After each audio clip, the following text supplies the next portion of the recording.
Mag-aaral po ng salita ng Diyos from the book of 1 Peter. At once again, buksan po natin sa 1 Peter chapter 2, verses 4 to 10 as our passage.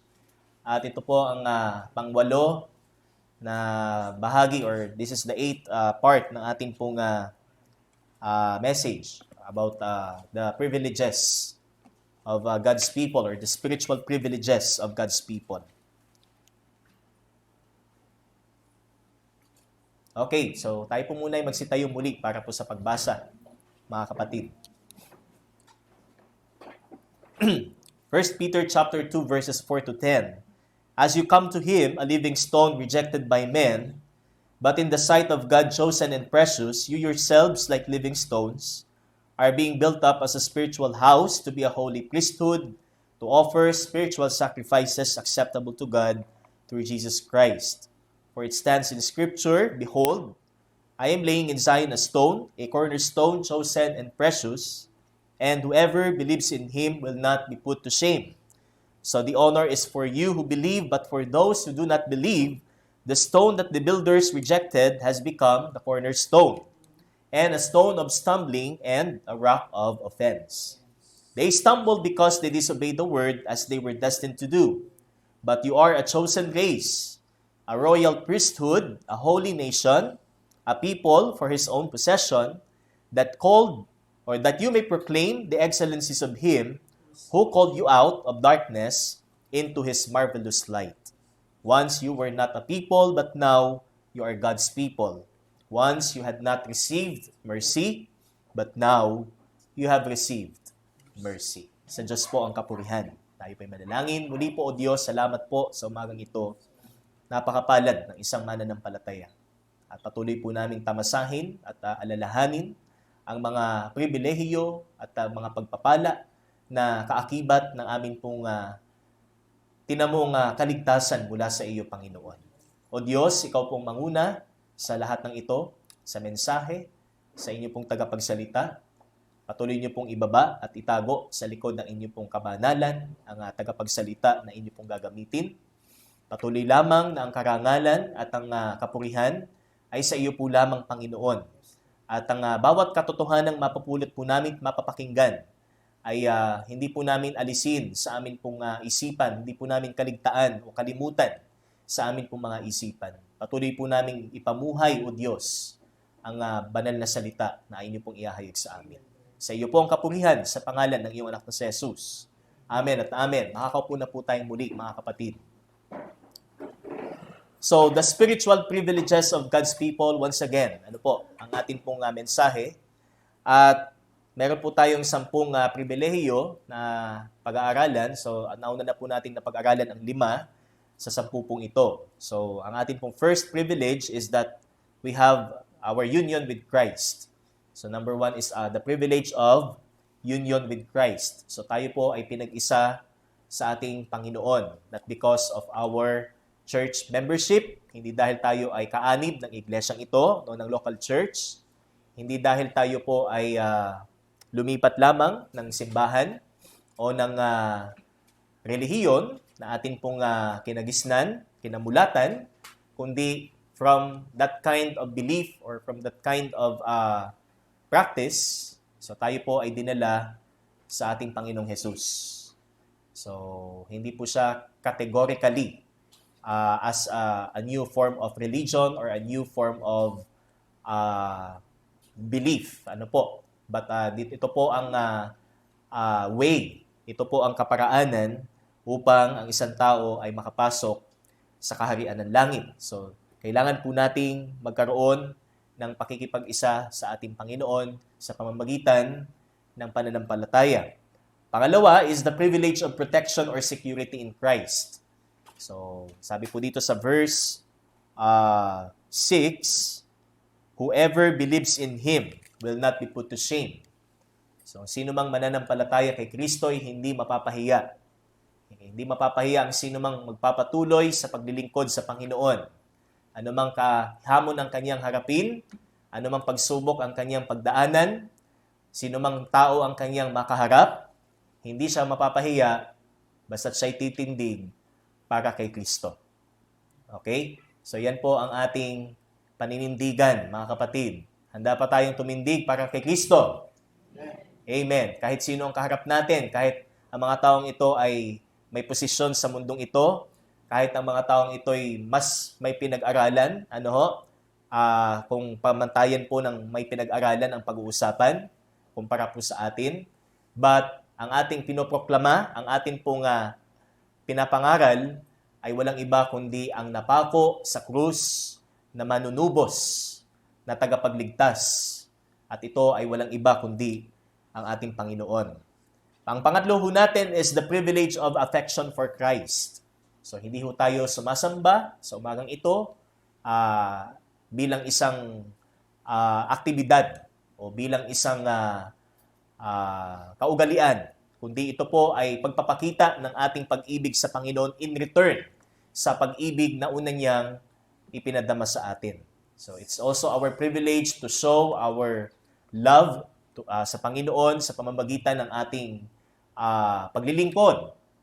Okay? Hindi ho ang paglilingkod natin is yung tipong katulad ho ng trabaho. Ano po? So, kasi pag trabaho, siyempre, motivated ka para sa iyong income, or sahod. Diba? So, hindi naman po natin sinasabing lahat. But, sa atin mga Kristiyano, kung tayo po ay isang empleyado, so, ginagamit po natin ang ating trabaho para sa kapurihan ng Panginoon. Diba? Isa sa mga way na mag-glorify po natin ang Diyos ay kung paano din po tayo magtrabaho ng mabuti.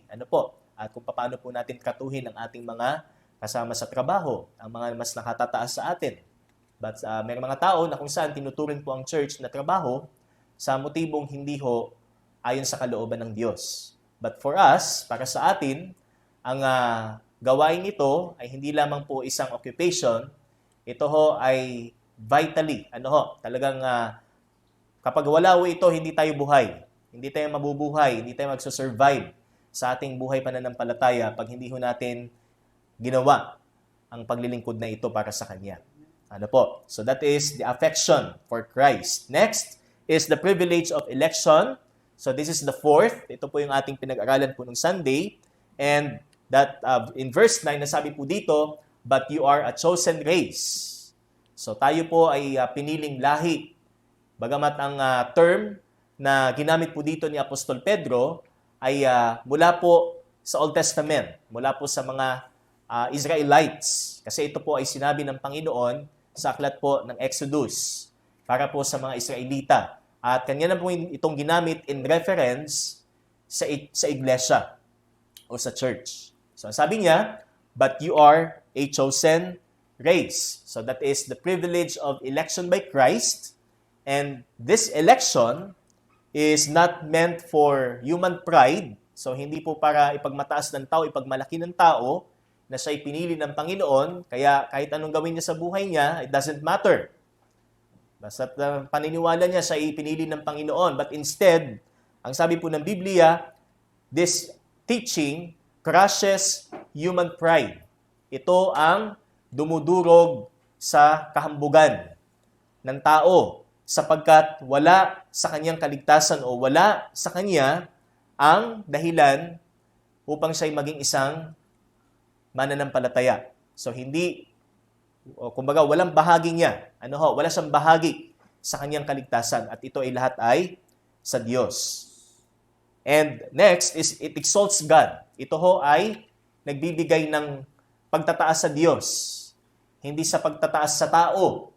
Di ba? It exalts God because we are chosen and totally by grace and not by works. Di po ba sa Ephesians chapter 2, upang walang ipagmalaki ang sinuman. Kaya ang pagkilala natin sa biyaya ng Diyos ay tanda na sinasabi natin ito ay biyaya. Biyaya po ng Panginoon. So again, it exalts God. Ito ay pagtataas sa Diyos at hindi pagtataas sa atin. Kasi kung sasabihin natin ako'y naligtas, not by grace, pero may portion ka pa rin sa iyong kaligtasan, then it is not grace. Diba? Hindi ito biyaya ng Panginoon sa atin. And then letter C, it promotes holiness. So, pinopromote ng pagpili ng Panginoon ang pagpapabanal. Hindi ho tayo tinawag ng Diyos o pinili ng Panginoon at tayo pa rin ang masusunod sa ating buhay. Kung ano yung path na gusto nating tahakin, ito pa rin ang ating tatahakin. Binigyan po tayo ng Panginoon ng bagong pag-iisip. At ang pag-iisip na ito ang magdidikta sa atin ano ang dapat nating gawin, ano ang dapat nating iwasan. Amen? Amen. So it promotes holiness. Therefore, God's people are filled with gratitude. So tayo ay mapagpasalamat sa Diyos. Tayo ay appreciative sa Diyos. Hindi natin in-appreciate yung kung ano yung nagawa natin sa buhay natin, kundi kung ano ang ginawa ng Diyos sa buhay natin. And also, passion to obey Him. So hindi pwedeng maghiwalay ito. Yung pagiging mapagpasalamat sa Diyos at yung pagiging passionate na sumunod sa Kanya. Okay? And next, it affords believers genuine peace. So ang guarantee ng pagpili ng Panginoon is kapayapaan. Kapayapaan sa lahat ng panahon. Kapayapaan sa lahat ng sitwasyon. Amen? Amen. Kaya tayo man ay nasa mabatong daan ng ating buhay pananampalataya, tayo man ay nasa matinik na daan ng ating buhay pananampalataya, but the end thereof is yung tinatawag nating kapayapaan ng ating Panginoon. So, nandun pa rin ang promise ng kapayapaan ng ating Diyos. Na kahit tayo nasasaktan, tayo ay nahihirapan. Sinabi po ng aklat ng Filipos, ipanalangin natin sa Kanya at ang kapayapaan niya that surpasses all understanding will guard us. Ito ang magiging bantay ng ating isip at ng ating puso. Whatever circumstances we face, mga pagsubok o pangyayari ang ating pinagdadaanan, it still affords genuine peace, tunay na kapayapaan. And number 5 is it stirs up joy for the believers because it is the surest hope that they have amid a sinful world. So, sa kabila na tayo ay nasa makasalanang mundo, nandito pa rin sa ating puso ang kagalakan. At nag-iibayo ang kagalakang ito sa pagtakbo ng panahon. Umuunlad ang ating perspective na unahin natin ang Panginoon at tamasahin po natin ang darating na ipinangako ng Panginoon. Okay? So yan po ang dahilan kung kaya't ang ating pagpapahayag patungkol po sa pagpili o yung tinatawag po nating election ay hindi ho maging instrumento para sa pagtataas ng ating sarili, kundi para maluwalhati natin ang Diyos na pumili sa atin because una sa lahat, kailan ito nangyari? So sabi ng Efeso, it's before the foundation of the world, bago pa isilang ang tao, bago pa likain ang lahat. Di ba? Kaya wala tayong bahagi sa tinatawag po nating pagpili. Hindi ho, yung election dito is in return sa kabutihang ginawa natin o sa pagiging devoted natin sa gawain. Okay? So we teach this with humility, with praise, with gratitude, obedience, peace, joy, and hope. Kung kaya't sa ating pagbabahagi patungkol po sa turong ito, tayo po ay may kababaang loob, may pagpupuri, may pagpapasalamat, may pagsunod, kapayapaan, kagalakan, at pag-asa. At tayo ay patuloy na kumakapit sa aral na ito para sa mas dakilang layunin at kaluwalhatian ng Diyos. So we cling to this teaching for God's greater purpose and glory. So hindi para ang sentro ng atensyon ay tayo o ang maging focus ng ating binabahagi ay tayo, kundi ang Diyos na pumili, nagligtas sa atin. Okay? You are a chosen race. Hindi na po ang lahing Hudyo, o isang partikular na lahi, ang sinasabi po dito na bumubuo sa iglesia, kundi This is a chosen race that is composed ng iba't ibang lahi, ng iba't ibang lingwahe, ng iba't ibang tao na pinag-isa ng ating Panginoon. So that is our fourth, which is the privilege of election by Christ. And next, number 5, the privilege of dominion with Christ. That is a royal priesthood. So the idea of royal priesthood, brothers and sisters, again, is that we serve Christ by having access to His holy presence. So kagaya din po ng Levitical, na kung saan ay meron pong punong saserdote at may saserdote. Di ba? So tayo naman sa church in the New Covenant, New Testament, so ang ating Panginoong Hesus ang ating punong saserdote at tayo ang mga saserdote. So we are the royal priests. So first, we serve the King, that is our Lord Jesus, by having access to His holy presence, and we rule with Him in His kingdom. So hindi lang po tayo saserdote in a way na tayo po ay nag-o-offer ng alay, which is a spiritual sacrifice, kundi meron din pong tinatawag na dominion, ruling sa loob ng iglesia, which is not a hierarchy, brothers and sisters.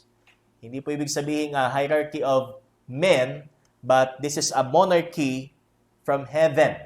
Okay?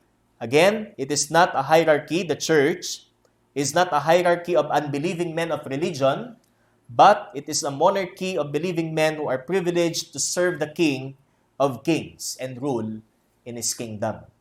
So this is a royal priesthood. Ano po? So ang pagiging saserdote po natin, hindi po ibig sabihin na ang kaligtasan po ay pinapabatid sa atin para i-enjoy lang natin at wala tayong gawin para sa Panginoon. Sinasabi po dito that we belong to a royal priesthood, which means that meron po tayong dapat gawin para sa Kanya. And that is first to offer ourselves. Tayo mismo ang maging alay at tayo ang aktibong mag-aalay para sa Kanya. At ang iaalay natin ay ang ating sarili. Amen? Romans 12, di ba? Kaya pagpunta ho natin dito sa church, inaalay po natin ang sarili natin, Lord, I commit myself to you this morning. Sana hindi ako antukin. Lord, I commit myself to you this morning. Sana hindi ako ma-distract ng pwedeng mga distractions na mangyari sa akin. Ganun ba tayo mga kapatid sa ating pagpasok sa bahay panambahan? Hindi yung wala tayong pakialam sa nangyayari sa loob ng iglesia.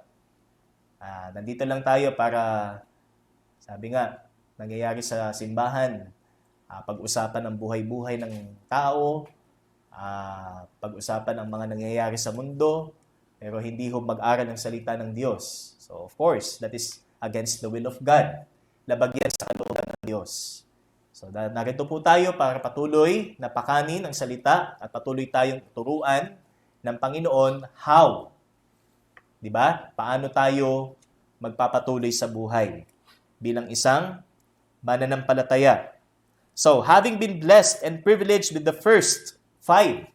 So, ito po yung unang 5. Ano po? Na sinabi po ni Apostol Pedro, ano ang nagiging tugunan natin? So, ilang linggo na po natin itong tinatalakay. So, nandun na ba yung ating pag-respond sa bawat pribilehiyong ito? Since we are united with Christ, okay, secured in Christ, affectionate for Christ, chosen by Christ, and serve in the kingdom of Christ, so paano natin na ito na ilalapat ngayon? Meron na bang progress, mga kapatid? Meron na bang pag-unlad sa ating pakikiisa sa Panginoon? Meron na bang pag-unlad sa ating grasp or pagpatuloy na lumalalim yung ating grasp sa ating security sa Panginoon? Mas ramdam natin yung protection ng Panginoon sa atin? When it comes to affection for Christ, mas mahal ba natin siya ngayon as compared last Sunday? O kahapon? election o yung pagpili. So, mas mababa na ba ang loob natin patungkol sa pagpili ng Panginoon sa atin? Kung paano natin i-share ito sa ating kapwa Kristiyano o sa mga tao. At bilang tayo po ay nabibilang sa kaharian ng Panginoon, mas mabigat ba ang ating puso na maglingkod para sa Kanya? Mas passionate ba tayo na maglingkod para sa Kanya? So ito yung mga reminders, mga kapatid. Patungkol po sa mga privileges na meron po tayo. Ngunit hindi pa ho nagtatapos si Apostol Pedro sa pagtalakay niya patungkol ho sa mga pribilehiyong ito. Siya ay nasa kalagitnaan pa lamang patungkol po sa mga privileges na meron po ang isang Kristiyano. So he was just halfway in stating the spiritual privileges of God's people. Kaya ngayon po, dadako po tayo sa pang-anim at pang-pito. So the sixth and the seventh privilege of God's people. So our sixth is, makikita po natin pa rin dito po sa verse 9. So yung kasunod lang po ng royal priesthood, which is a holy nation o banal na bayan ng Diyos. So that is number 6, the privilege of separation to Christ. So hindi po Israel, kagaya po ng Israel na kanilang ipinagmamalaki na sila ang piniling bayan ng Diyos. Dahil ang pinanghawakan po nila ay yung sinabi ng Panginoon in the book of Exodus, na sila ho ang piniling bayan ng Panginoon, na kung saan ang purpose ng Diyos, kung bakit sila pinili and they were set apart, is para sila ang maging instrumento ng Panginoon sa mundo, na sila ang sumasamba sa tunay at buhay na Diyos. So that is the purpose of God sa pagtawag niya sa bansang Israel. But sadly, ang nangyari po, naging matigas ang ulo ng mga Israelita. Throughout the history, if we look back in the Old Testament, nagkaroon po ng division of the kingdom. Diba? Kaya nahati po ang Israel into two, nag-split into two. Kaya po nagkaroon ng exile sa Babylonia na tumagal ng 70 taon. Nagkaroon po ng pagkawasak ng Jerusalem. Nagkaroon po ng pagkawasak ng templo ni Solomon na itinala naman po ni Jeremiah. So why? Bakit nangyari itong lahat? Sapagkat mas pinili ng bayang Israel na suwayin ng Diyos kumpara sa nais ng Diyos para sa kanila na maging isang banal na bayan. Na ang bayang ito ay pinili ko para sa akin. At ganito din ang sinabi ni Apostol Pedro para sa iglesia, that the church is God's holy nation. Tayo ay bayan ng Diyos. Okay? So, Christians are God's holy nation. And Peter alludes it back in Exodus chapter 19 verse 6. Mababasa po natin na sabi po dito is, "You shall be to me a kingdom of priests and a holy nation." Kayo ay magiging kaharian ng mga saserdote at banal na bayan. Kaya bakit ang iglesia ay tinawag ng Diyos bilang isang banal na bansa? So, ano bang dahilan bakit tinawag ng Diyos ang iglesia bilang isang banal na bansa? Although in the Old Testament, ang tinutukoy ho niya is the nation Israel, but in the New Testament, ang reference naman po is the church. So, what are the reasons? Sa katotohanan, tayo po ay isang bayan ng Diyos. First, there are two reasons. Ano po? Una, makikita po natin that the church is a holy nation because our supreme ruler is what? Holy. Kaya ang bayang ito, ang bansang ito ay banal sapagkat ang namumuno dito, ang pumili dito, ang nagtalaga dito ay banal. Our supreme ruler is holy and because He calls us to holiness. Ang tumawag sa atin, ang nagtayo sa atin, ang pumili sa atin, ang nagligtas sa atin, ay banal. Kaya ang bayang ito, ang iglesyang ito, ay banal. Alam po natin, pag sinabing banal, set apart. We are Christians not to compromise. Ano po? Tayo'y Kristiyano hindi para makipagkompromiso o para makisimpatiya sa sanlibutan. Not the right word, actually, yung simpatiya ko. Maki-fellowship. Sa sanlibutan. Tatlo actually ang kalaban po natin. At yan po ay 3 S. SSS.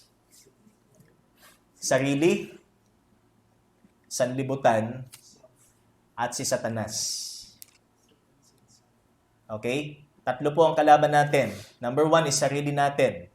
Number 2 ang sanlibutan. Number 3, si Satanas.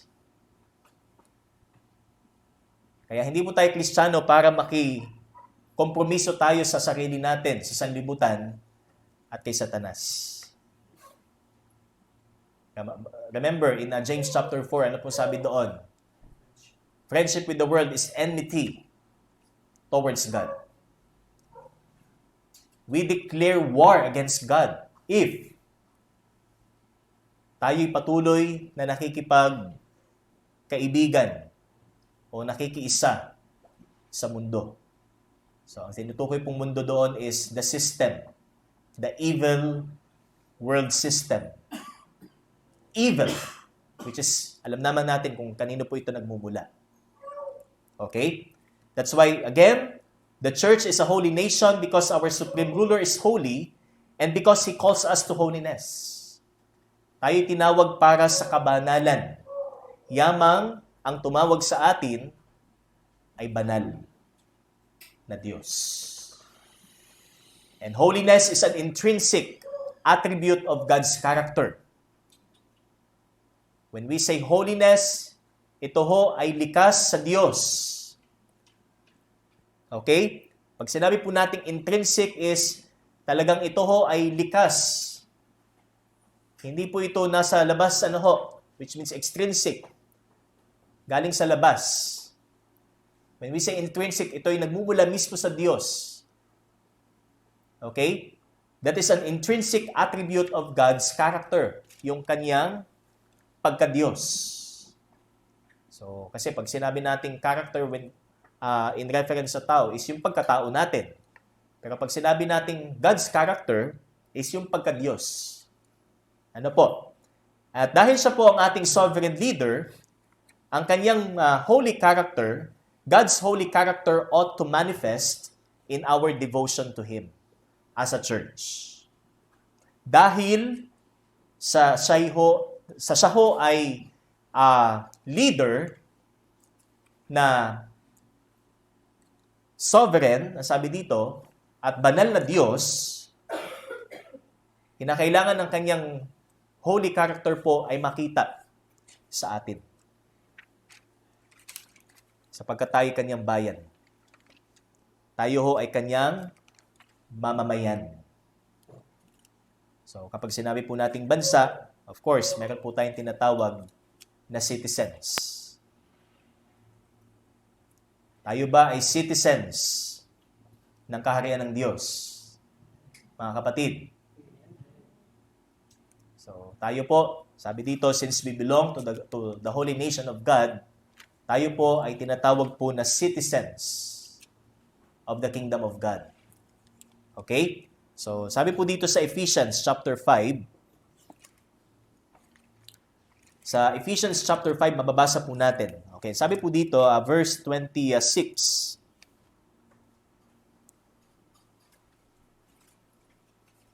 Okay. Ito po ay tungkol sa church, mga kapatid. That He might sanctify her, having cleansed her, by the washing of water with the word, so that He might present the church to Himself in splendor, without spot or wrinkle or any such thing, in that she might be holy and without blemish. So this is the church. The purpose kung bakit po tayo ay ibinukod ng Diyos, tayo po ay sineparate ng Diyos, is upang tayo, sabi dito, verse 27, that He might present the church to Himself in splendor without spot or wrinkle or any such thing, that she might be holy and without blemish. Na ang iglesyang ito ay makilala bilang kakasaling babae ng Panginoon, na ang iglesyang ito ay makilala bilang larawan ng Panginoon. Ang bawat isa sa atin ay maging larawan o imahe. Taglay natin ang imahe ng ating Panginoong Hesus. Hindi tayo maging wrinkle or spot na maging cause ng pollution sa iglesia. Kaya ang kabanalan po, first of all, we have what we call the positional. Okay? Sanctification. So, yung pagpili ng Panginoon sa atin, we are sanctified. 1 Corinthians chapter 1, sinabi po doon that we are sanctified, di ba? We're redeemed, regenerated. Also, we have what we call the progressive. The progressive sanctification, ito ay proseso at nangyayari ngayon sa atin. Kaya kung maalala po natin yung exhortation po natin dun sa kina Brother Bas sa cottage natin. So, kailangan tingnan po natin yung text, ano po, especially in the epistles, not only para sa atin as an individual, kundi bilang isang iglesia. Pakatandaan po natin na yung progressive sanctification is, first of all, sa atin. Di ba? Sa sarili po natin bilang isang Kristiyano. But the benefit, ang benepisyo din nito ay para din po sa iglesia. Na makilala ho ang church as God's holy nation or set apart. Ano po? Kaya yun po ay may tuturing nating twofold. Ano po? Yung sanctification na ginagawa po sa atin. So, yung pagpapabanal ng ating sarili ay meron din pong benepisyo pagdating sa iglesia. Dahil ito po ang purpose ng Panginoon. Okay? So, first, again, is that the church is a holy nation because our leader, our ruler, is holy. That's why he said in 1 Peter chapter 1, "You shall be holy, for I am holy." Kayo ay magpakabanal sapagkat ako ay banal na Diyos. Ikalawa po is the church is a holy nation because Christ endows us with His divine power. Hindi lang po na ang iglesia ay separate because the one who chose them, okay, is holy, but also tayo po ay binibigyan ng kakayanan o kapangyarihan ng ating Panginoon. So what makes the church separate is that we are empowered. Okay? Tayo po ay patuloy na binibigyan ng kakayanan ng Panginoon na gawin ang lahat ng ayon sa kanyang kalooban. Tingnan po natin sa 2 Peter chapter 1, mga kapatid. 2 Peter chapter 1 verse 3. Ito po ang mababasa po natin.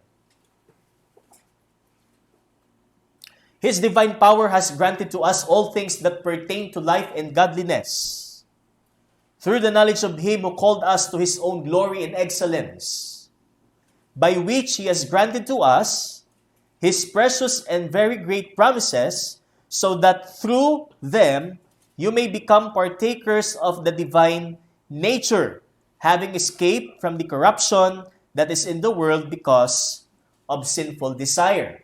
So, kung atin pong titingnan mabuti yung talata, ano pong unang binanggit? His divine power. Okay? And this power is mula sa Panginoon. Hindi ito likas na kapangyarihan ng tao, sapagkat wala hong kapangyarihan ng taong magligtas sa Kanya o magbukod sa Kanya para sa Diyos. Kundi ang kapangyarihan po ng Panginoon mismo, sabi dito, has granted to us all things that pertain to life and godliness.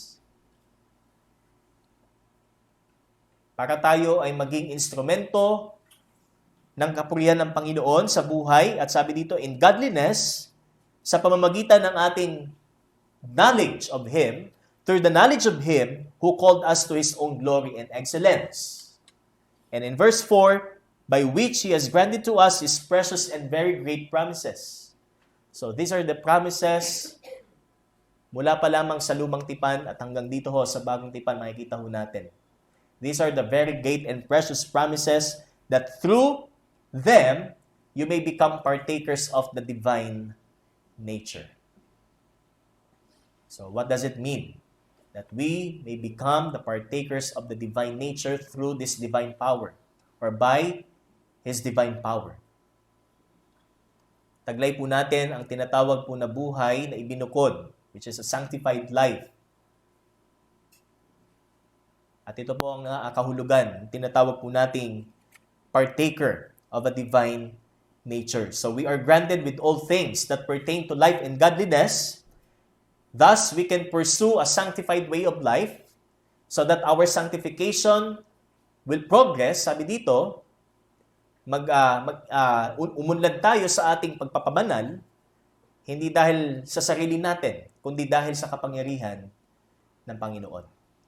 It's through the divine power of God.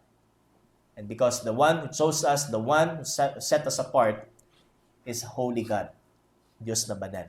Kaya, ang ating ika-anim, sabi dito, is the privilege of separation to Christ. That's why the church is positionally separate for God's glory and progressively separates from worldliness and sin. This is our privilege to keep ourselves separate for Christ, for God. Hindi natin ito magagawa kung hindi pa rin dahil sa Kanya.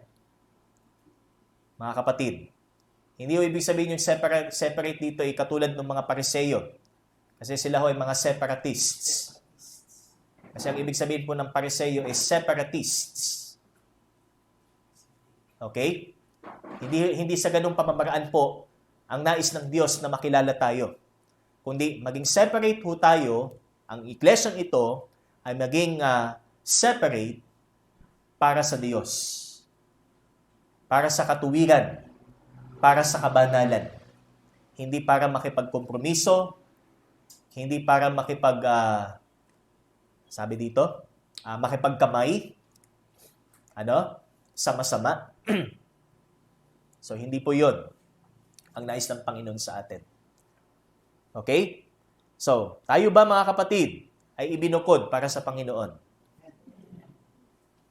So, ito po ang katotohanan, sinabi po ng Biblia, na panatilihin po nating bukod ang ating buhay para sa Diyos at hindi ho tayo makilala na dalawang mukha. Pag-araw ng linggo, kawangis natin ang Panginoon. Pagkatapos ng bahay panambahan, hindi na natin kawangis ang Panginoon. Di ba? Kaya sabi ng Biblia, tayo ay magpakabanal. Sapagkat ang Diyos ay banal. Ang pumili sa atin, ang nagtayo sa atin, ay banal na Diyos. Kaya sabi dito ni Apostol Pedro, a holy nation. Okay? Isang bayan ng Diyos na pinili niya. Ang ating pampituho, the seventh. So, verse 9 pa rin, makikita po natin. A people for His own possession. Not only that Christians are God's holy nation, but also, sabi diyan, a people for His own possession. Yan, ang ating ikapito is that we have the privilege of possession by Christ. So, in what way natin nasasabing tayo ho ay possessed ng ating Panginoon? We are possessed by Christ. So, Christians are indeed God's. Okay? So, pag sinabi po nating God's, tayo ay pag-aari ng Panginoon. Amen? Amen. Ang iglesyang ito ay pag-aari ng Diyos. Ang bawat isa sa atin ay pag-aari ng Diyos. We were bought at a price. Remember, 1 Corinthians 6. And also, Peter alludes it back again to Exodus 19:5. Kinuha niya ulito doon sa Exodus na sabi niya, if you will indeed obey my voice, so this is the Lord. Ano po? Sabi niya, if you will indeed obey my voice and keep my covenant, then you shall be my own possession among the peoples. Kaya kung kayo isusunod sa akin, at panatilihin ninyong sumusunod kayo, sabi dito, and keep my covenant, ingatan ninyo ang aking tipan sa inyo, then you shall be my own possession. And, sabi diyan, among the peoples. So, isa din po sa reference sa bansang Israel na sila talaga ay pag-aari ng Panginoon. But ano po ang ibig sabihin ng salitang possession, mga kapatid? So, saan natin madalas narinig yung salitang possession? Of course, pag halimbawa, tayo po ay bumili ng isang bagay. Di ba? So, naalala ko po na ako po elementary. Pag halimbawa, notebook yan. Lagi ho ang first page yan is personal property of. Yan. Yung mahilig magpangalan, sa lahat ng gamit na ating binibili. Di ba? Mapakwaderno man yan, mapalapis man yan. So, dahil binili natin yan, sa kung saan man tindahan, pinapangalanan po natin. Personal property of. So, ibig sabihin, pag-aari ko ito, kasi binili ko ito. Di ba? So, alam niyo po, ang church ganun. Itinala ho ng Diyos sa atin na tayo ay kanyang pag-aari. At tayo'y binili niya sa halaga. Okay? Hindi lang basta umusbong lang ang church na ito dahil gusto lang natin. Meron pong bumili at meron pong nagmamay-ari sa atin. At ito ho ay ang ating Diyos. Okay? So, again, possession in Greek word carries the idea of purchasing or acquiring something. So, yun po yung salitang possession. Kaya pag sinabi natin the privilege of possession by Christ, it means na merong nagmamay-ari sa atin. Hindi tayo nagmamay-ari ng ating sarili. Kaya hindi tayo nabubuhay para sa ating sarili. Tayo nabubuhay para dun sa nagmamay-ari sa atin. At ang gamit natin ay para sa nagmamay-ari sa atin. Kaya saan natin iniuukol ang buhay natin? Saan natin iniuukol ang ating oras? Para ba sa sarili natin o para doon sa nagmamay-ari ng ating buhay? Magandang reminder po ito, mga kapatid, di ba? So, katulad po ng mga tinatawag nating informal settlers. So, pag sila po ay nire-relocate, talagang sila po ay nagngingit-ngit dahil ang kanila pong katwiran, dito na kami tumanda. Yan, dito na kami nagkapamilya, dito na kami nagkaapo. So, ang kanilang pinangawakan is yung tagal ng kanilang pagtayo o pagtira doon sa lugar na yon. But the question is, pag-aari ba nila yung lupa na kanilang tinitirahan? Di ba? Lalo kung ang nagmamay-ari nito is government. Pagka in-acquire na ng government yan, wala nang magagawa. Talagang relocate yan. Mapwerang ikaw mismo nagmamay-ari ng lupa, gustong bilhin ng gobyerno. Di ba? Pero kung ikaw ay nakatira ka lamang sa lupaing hindi mo pag-aari, anong ikakatuwiran natin? Para sabihin, hindi ko pwedeng gumain yan kasi sa iyo yan. So wala eh. Di po ba?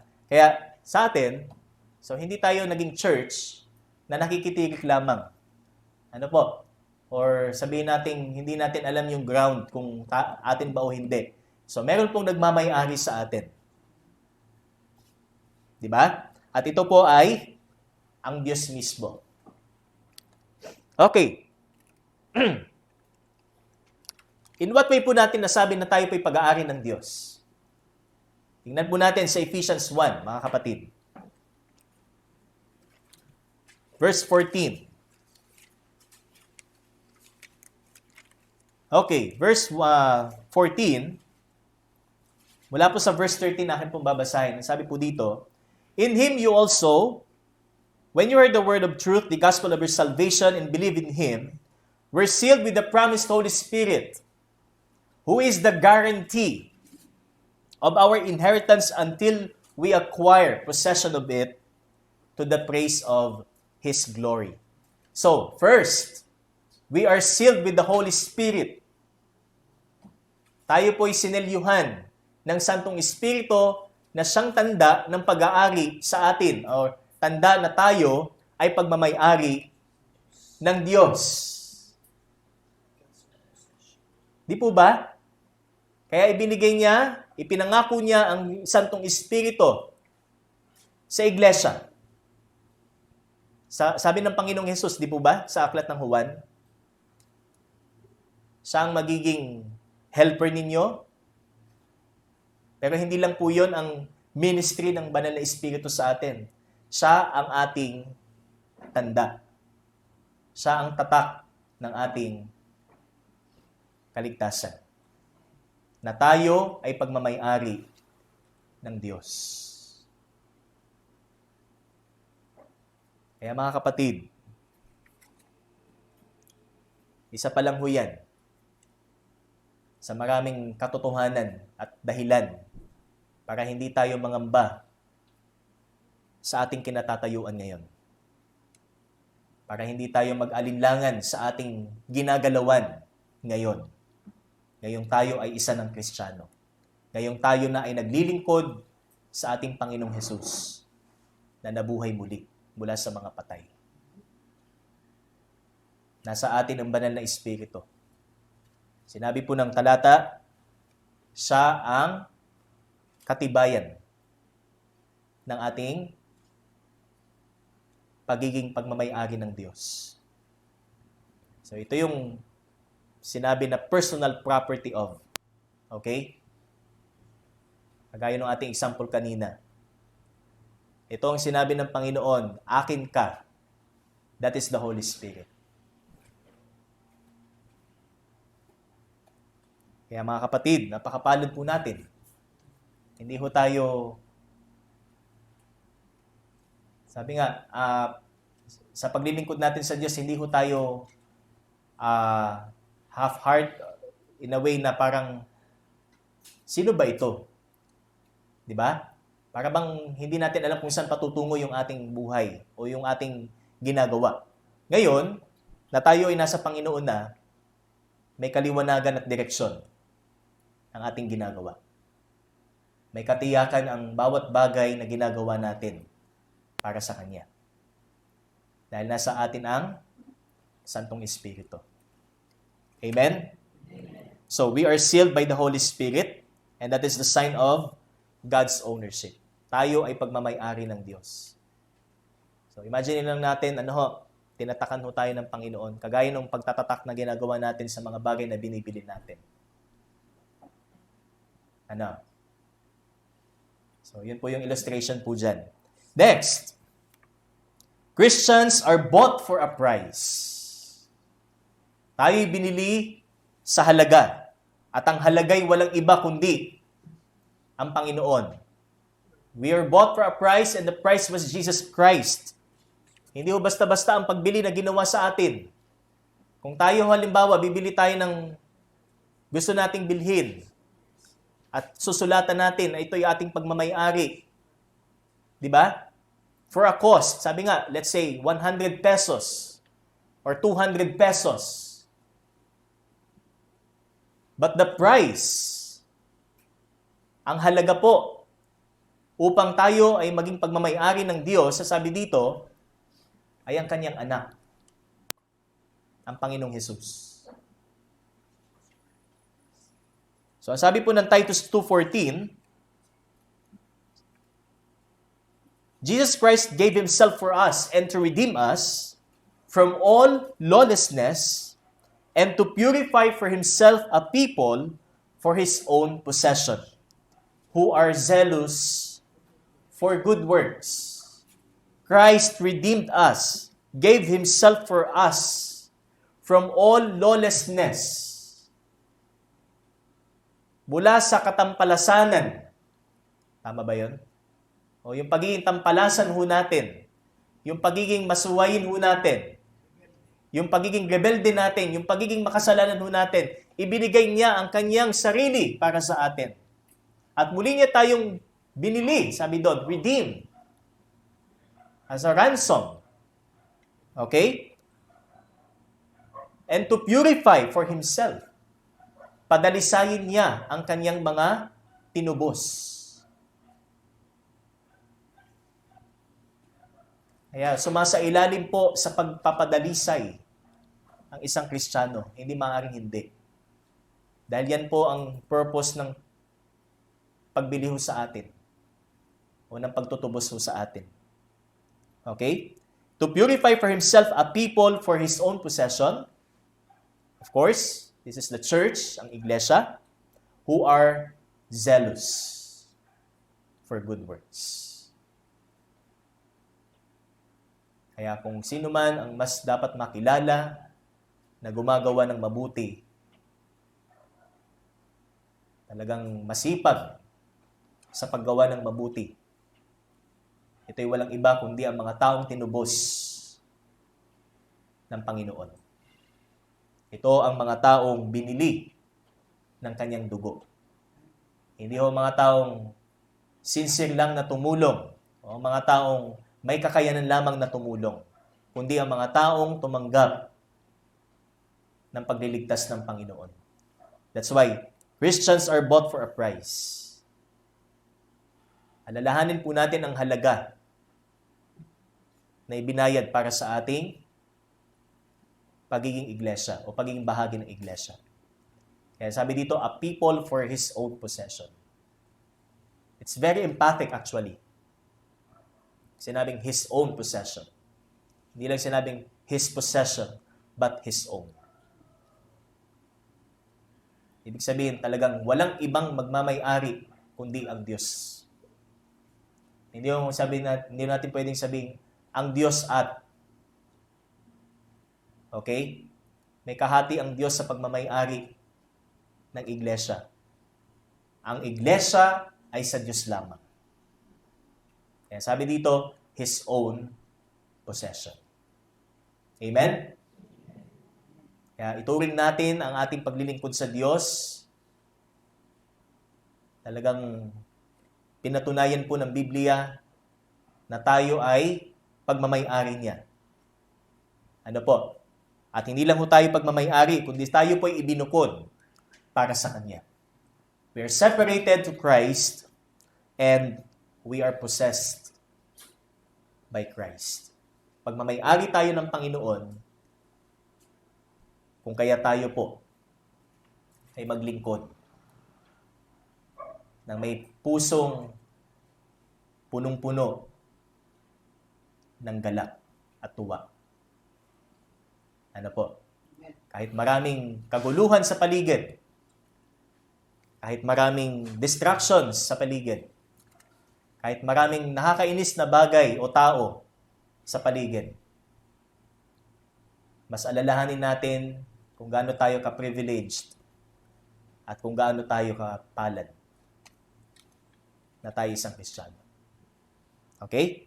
So next Sunday po, or actually next pa, ano po? Kasi sa Sunday po ay meron po tayong araw.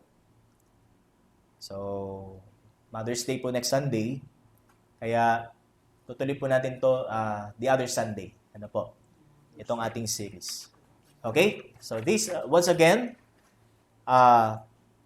reminds us how privileged we are in Christ.